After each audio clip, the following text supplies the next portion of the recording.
Desde o último sábado está em vigor a reforma trabalhista que altera mais de 100 pontos da CLT. Como se trata de um assunto extenso, a gente até vai fazer um Entenda Direito excepcionalmente com 2 blocos para a gente tentar abordar o maior número possível de assuntos a respeito da reforma trabalhista. E para falar sobre isso, eu recebo a advogada Marilda Cardoso, especialista em Direito do Trabalho. Marilda, seja bem-vinda ao Entenda Direito. Obrigada, Carol. Eu que agradeço pelo convite.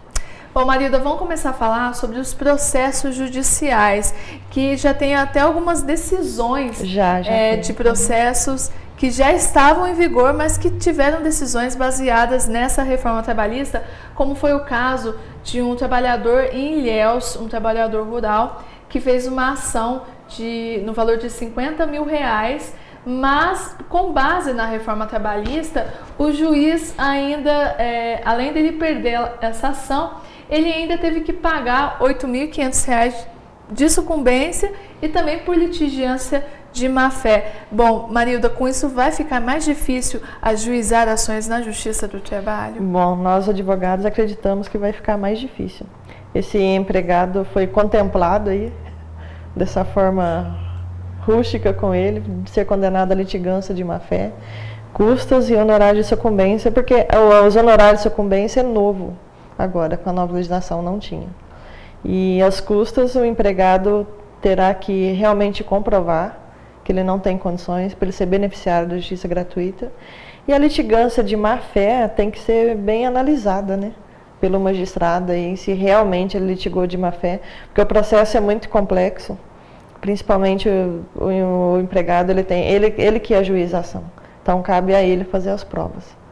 Então, às vezes, realmente ele fica na mão de testemunha, que o deixa na mão, que por nervosismo vai prestar um depoimento que vai prejudicar ele. Então, acho que todo o processo, as provas, os pedidos têm que ser analisados.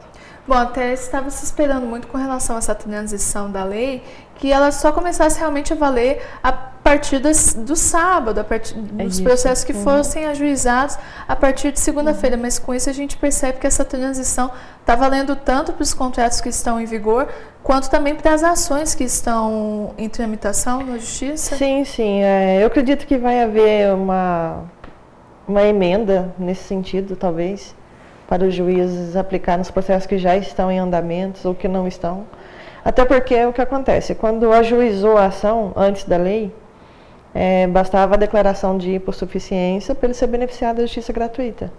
Então é o que eu acredito que o advogado vai alegar no recurso dele em segunda instância. Agora os advogados vão ter que juntar cópia de carteira de trabalho, holerite, declaração de isenção de imposto de renda para comprovar realmente a renda dele, entendeu? Então eu acredito que ele vai conseguir reverter isso em segunda instância. Pelo menos os processos que já estão em andamento.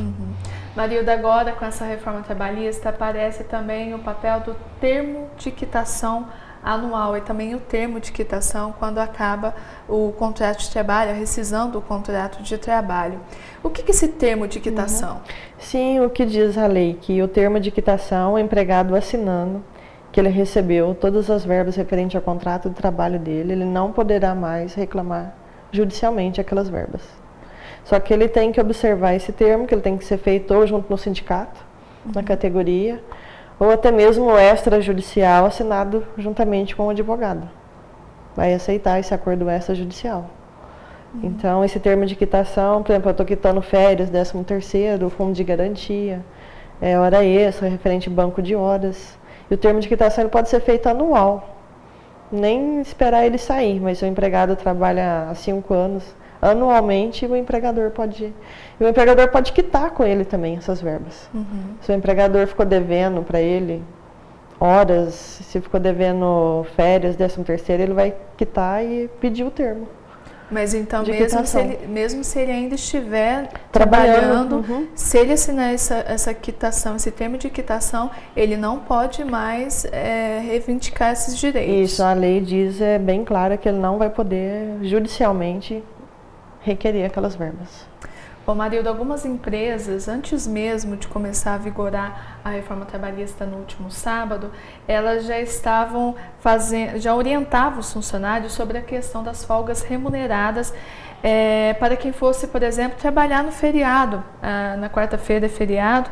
Isso aconteceu no hospital em São Paulo, Dom Alvarenga, que o departamento jurídico informou que quem trabalhasse de plantão no feriado não teria direito às folgas remuneradas. Como é que fica a questão das folgas aos feriados? Então, para quem trabalha em hospital, provavelmente deve ser em escala de trabalho, ou 12/36, ou 5/1.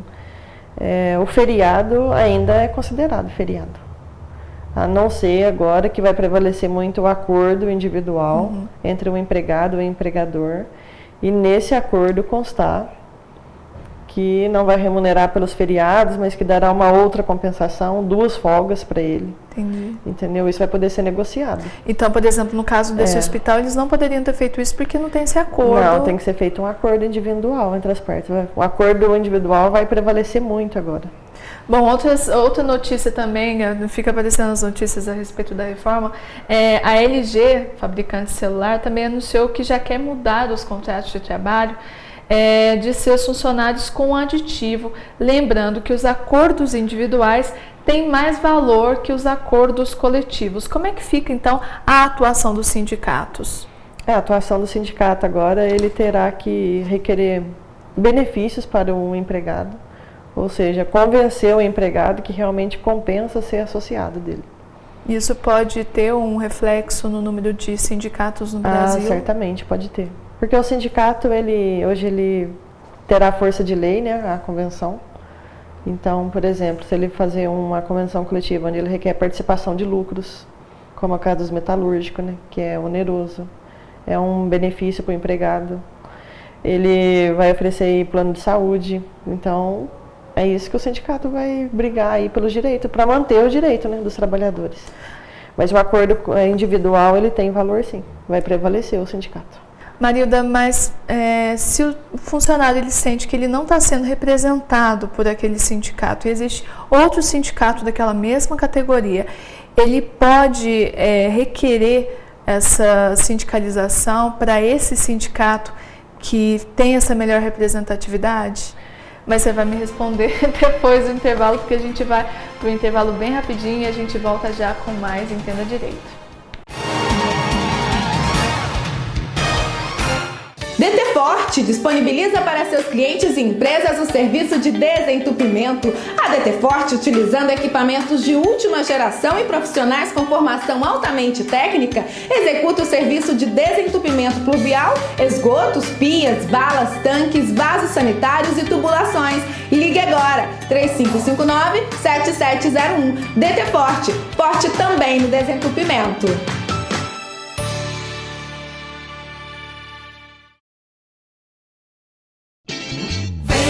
Pode confiar, esse tem qualidade, não te deixa na mão. São Paulo Minas, vai, pode relaxar, aqui tem mais conforto, esse é o melhor posto.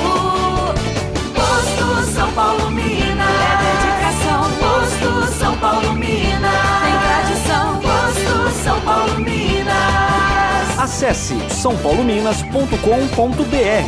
Posto São Paulo Minas.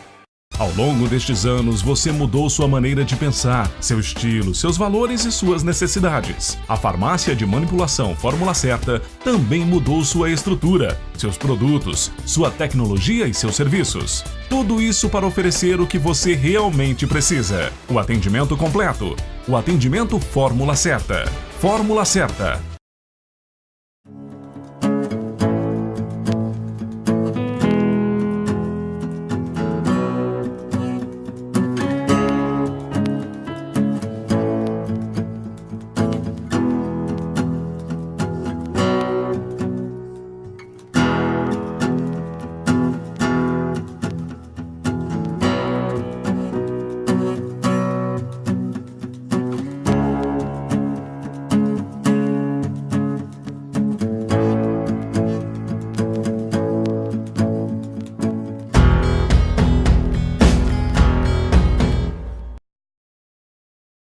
Inovação tecnológica, eficiência e sustentabilidade. Processo industrial automatizado, desde o recebimento da matéria-prima até o empacotamento e expedição.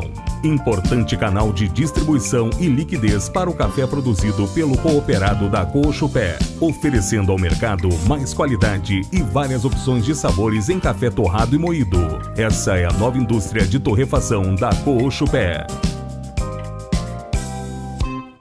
Em um dia, meu sorriso foi reconstruído com implantes. Reconquistei minha autoestima. Agora, posso comer e sorrir com segurança. E o melhor, meu tratamento foi realizado sem corte, sem ponto e sem dor. E em apenas um dia. Implar Poços de Caldas. Referência na cirurgia guiada por computador. Sem cortes, sem dor, em um dia. Agende sua consulta. 3722-3465.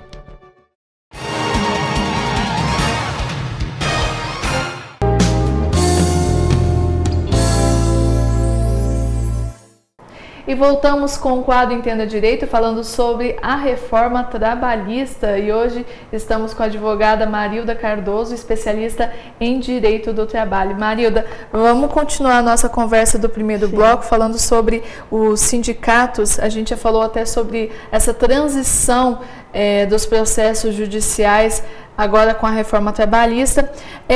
Com relação aos sindicatos, o funcionário agora ele pode decidir se ele quer se sindicalizar a um sindicato que ele acredita que melhor represente ele do que o sindicato que, por exemplo, ele esteja contribuindo no momento?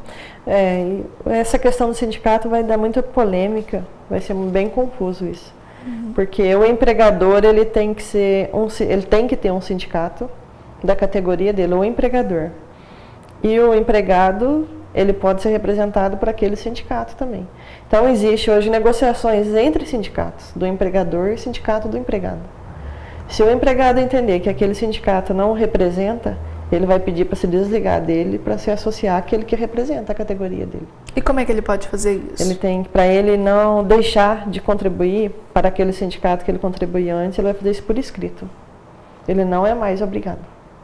Bom, e com relação à jornada de trabalho, que muita gente tem dúvida, principalmente quando se fala da jornada de 12 por 36, como é que fica a questão da jornada de trabalho? Continua ainda em 44 horas semanais? A jornada 12 por 36, ela não era inserida na CLT. Ela era apenas convencionada em acordo coletivo. Agora ela passa a ser inserida na CLT, ela pode ser aplicada em qualquer função. Ela vai ser aplicada para qualquer categoria. Ela vai ter que respeitar um limite de jornada semanal. Uma semana ela vai fazer 48, na outra semana faz 44 horas. Quem trabalha 12 por 36. Mas, 36 uma semana e 48 na outra.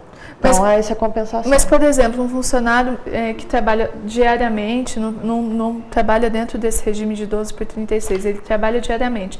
Ele pode, por exemplo, fazer... ele pode fazer até 12 horas, mas ainda assim ele tem que respeitar algumas regras? Não, o limite semanal ele ainda é respeitado, de 44 horas. E tem também a questão E a hora extra também. A hora extra, se não for paga, a empresa tem que ter um banco de horas e ela tem 6 meses para pagar se ela não compensar esse banco de horas. E aí, se passar os 6 meses, ela não compensar esse banco de horas, ela tem que pagar a hora extra. Obrigatoriamente ela tem que pagar. Sim, ela tem que pagar. O que vai ficar mais flexível é que pode fazer até 12 horas e a questão do banco de horas, da compensação. Vai ficar muito flexível isso. O descanso de 11 horas entre uma jornada e outra ainda prevalece? Esse prevalece ainda. É o de interjornada. E o horário de descanso dentro da jornada de trabalho? O horário de descanso entre a jornada, né, o horário de refeição, não podia ser menos de 1 hora, para quem fazia mais de 6 horas diárias. Agora ele pode ser 30 minutos, desde que negociados. De apenas 30 minutos. E também tem alterações nas férias. Como é que vai funcionar as férias agora? As férias, elas poderão ser gozadas aí no decorrer do ano em até 3 vezes. Respeitado em um limite de, no mínimo, 10 dias aí, né, para quem for tirar. Mas no caso dessas férias que podem ser tiradas ao longo do ano, tem que se respeitar ainda o limite que tem um período aquisitivo e o aquisitivo, período de gozo. Se você é admitido em janeiro, em dezembro, né? Dia 31 de dezembro daquele ano, você tem um período aquisitivo. De 1 ano. De 1 ano. Aí continua, ele tem até o ano seguinte para poder usufruir, te dar as férias, para você usufruir. Porque aí tem aquela questão que acima de até 2 anos é obrigatório. É obrigatório conceder a férias, pelo menos um período aquisitivo. Mas então essas férias ao longo do ano, ela tem que seguir isso, todos esses 3 períodos permitidos para tirar férias tem que ser até antes de completar 2 anos? Até antes de completar 2 anos. Eu acredito que o que motivou muito a fracionar as férias seria o período natalino, né, para algumas empresas, escritórios que realmente não funcionam nesse período. Então, ela mantém talvez um custo lá com empregados que poderiam estar descansando. E muitos não aceitavam porque fazia questão de 30 dias de férias, que era um direito dele. Não podia ser fracionado assim. Então, agora pode. Então, da mesma forma que a empresa quer conceder para ele, seja no período natalino, 10 dias, até após o ano novo, o empregado também pode requerer no período que o filho dele tiver de férias escolar, que seja julho. Então, por isso que vai ser muito importante o diálogo entre as partes, para beneficiar ambos. E Marilda, a respeito do trabalho remoto, que muita gente conhece como home office, o que a reforma prevê nessa situação? Então, ele não era regulamentado, né? A questão principalmente de horas e de direito dele. Porque é um trabalho à distância, né? Na verdade. Como tem o ensino à distância, tem muitos que trabalham à distância. E agora ele passa a ter os mesmos direitos. Inclusive com jornada de trabalho regulamentada, negociada, e ele tem direito à hora extra também. Bom, muitos empregados estão com medo do chamado trabalho intermitente. Uma pessoa que está registrada pela CLT com todas essas regras, ela pode ter seu contrato de trabalho alterado para esse trabalho intermitente sem um aviso prévio. Ela tem que estar ciente que o contrato dela vai ser alterado. O trabalho intermitente, eu associo ele ao trabalho por tempo determinado, bem similar. Seria temporário, por tempo determinado, o famoso temporário, época de Páscoa, de Natal. O intermitente é aquele onde o empregador precisa de 5 horas por semana, dele somente. Talvez um técnico, né, de algum conhecimento técnico, assim, ele poderá ser contratado por essas 5 horas e receber somente pelas 5. Aí ele recebeu pelas 5, ele vai ter o 13º proporcional, férias proporcional, pelo aquele período. Que seria o trabalhador por hora, então. Por hora, então. Se precisa dele só 5 horas por dia, para ele não precisar ficar lá 8, ele recebe pelas 5. Proporcional. Isso é novo também, não tinha isso. A ANAMATRA, que é a Associação dos Magistrados da Justiça do Trabalho, se manifestou sobre algumas mudanças, que essas mudanças não terão efeito. Quais serão essas mudanças, Marilda, que serão aquelas leis que não pegam? Eu acredito que condenar o empregado à litigância de má fé sempre, sem uma análise do processo, eu acredito que não vai pegar isso. Também a questão desse termo de quitação anual, eu acredito que não vai ser só fazer um termo e inserir lá direitos que o empregado desconhecia que ele tinha. Porque tem muitos trabalhadores que realmente não sabem ler, não sabem dos direitos que tem. Então eu acredito que isso seja até inconstitucional, coibir ele de entrar com uma ação na justiça. Tá porque certo. Ele assinou, talvez isso não pegue. E a questão da jornada 12/36 tem categoria também que não é viável. Mas nós vamos ver aí, né, desde sábado, teve aí a primeira sentença, mas no decorrer do próximo ano aí nós vamos acompanhar os julgados. Tá certo. Marilda, muito obrigada pela sua participação aqui no Entenda agradeço, Direito Carol, hoje. mais uma vez. Bom, e assim a gente termina o Jornal TV Sul. Você pode rever todas as reportagens da edição de hoje e também rever o Entenda Direito sobre a reforma trabalhista em nosso site, que é o tvsul.tv.br. Até amanhã.